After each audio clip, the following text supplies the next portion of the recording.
All right, so let's talk about this one. Brian Thompson, CEO of United Healthcare, murdered in Midtown Manhattan with a silencer. This was definitely a planned hit. You could read this one with your eyes closed. We see the guy, there he is. He's walking down the street, and there goes the guy with the silencer.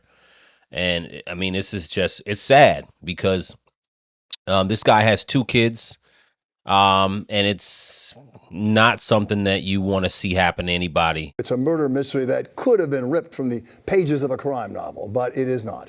This is way too real. Brian Thompson, the 50-year-old CEO of United Healthcare, shot and killed outside the Hilton on 6th Avenue in Midtown, right before his company's annual investors meeting.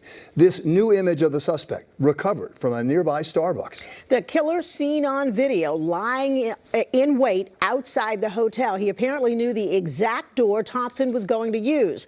After the shooting, he calmly walked away and left the scene on a bike. But did the murderer leave behind some evidence? Now, keep in mind, this happened at 7 a.m. Man, New York, they just had the guy, this is unrelated, but they had the guy who stabbed 3 people about 2 weeks ago, or maybe even last week. I think it was maybe a week ago, but this guy randomly stabbed 3 people last week, and I believe 2 of them died. I mean, things are happening in New York just in broad daylight, but this is a whole nother scenario. So I want to break this down and talk about what I think this is. Investigators now believe that the killer had some sort of a grudge against the victim's insurance company, that he acted on that grudge by killing the company's CEO here this morning. Yes, as Bill said, they have recovered a trove of evidence, but the suspect remains at large tonight. He was last seen on an e-bike before he disappeared into Central Park. I mean, the first thing people are talking about is probably some type of grudge against the insurance company.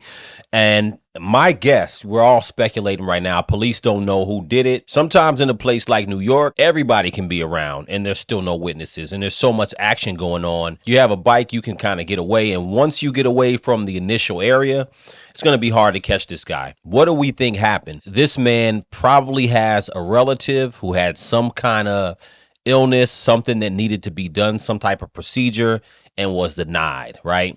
Or it could have been a relative who needed something who already died because they didn't get a procedure. So now I know that United Healthcare laid off people not too long ago. I believe it may have been a couple weeks or a month ago. They laid off some employees, but I don't think this is a disgruntled employee. This is somebody who definitely is going for broke and plan this thing out. Thompson was the CEO of United Healthcare, a division of the nation's largest health insurance company, in New York since Monday to attend an investor conference this morning.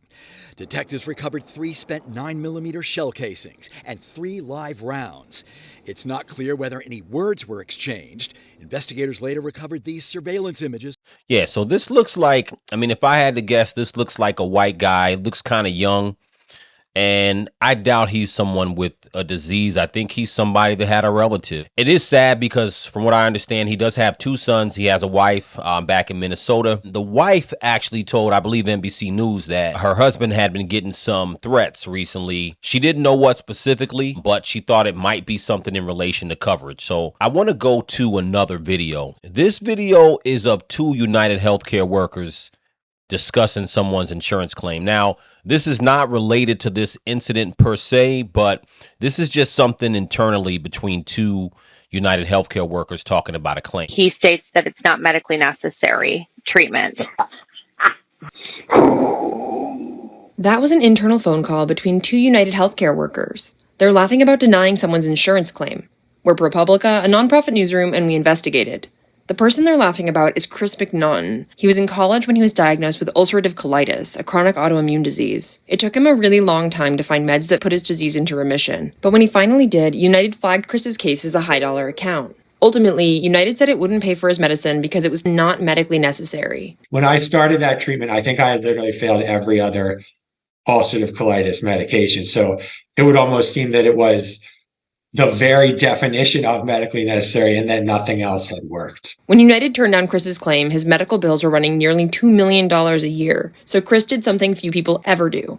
He sued. He was able to get his claim file and question United representatives under oath. He was shocked by what he learned, like that a United doctor had literally cut and pasted denial language from a nurse's notes. That's under RN recommendation. I usually copy that and paste it if I agree. That doctor said he's done over 10,000 denials for United, and he didn't usually look at the medical records, he just signed his name. Chris's records revealed another United doctor who actually agreed with Chris's physician was ignored. United had paid for that doctor's opinion, but when the company didn't like what it saw, it buried that report. Chris also got emails and audio recordings, like the one at the beginning of this video. It's hard to feel that they're really worried about your safety when there are emails that are celebrating the fact that your treatment was denied. In the end, Chris's medications were paid for by insurance. United said in a statement that the company's guiding concern was always his well-being. Here's the thing about insurance, man. Insurance it can be a really dirty game. Now, whether you're talking about medical insurance, car insurance, house insurance, all types of insurance, I mean, really, at the end of the day, insurance is about collecting money and about doing the least amount of payouts as possible. That's how they make money. I'm not saying that all insurance is evil, but when we talk about medical insurance, it's always been a hot button issue in this country. Free health insurance for all. I don't know if that's possible in this country because insurance is for profit. It's a big, big, big business. You guys let me know what you think in the comments. Do you think it was someone who was denied coverage for themselves, somebody who lost a relative, or maybe about to lose a relative because of a procedure? I mean, what do you think? Health insurance is definitely something that everyone needs, but a lot of people, most people don't get the actual coverage they need when they actually need it. It's just the way it is in this country. So let me know what you think in the comments. Crucial Convo.